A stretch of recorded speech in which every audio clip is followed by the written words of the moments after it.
You ask Tiger to solve. This deals with linear equations with one unknown. The final result is x equals 10. Let's solve it step by step. Group all constants on the right side of the equation. Add 6 to both sides. Simplify the arithmetic.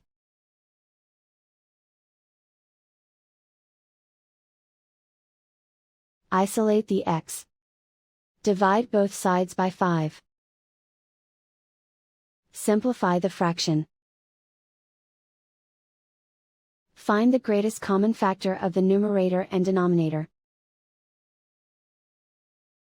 Factor out and cancel the greatest common factor. And so the final result is x equals 10.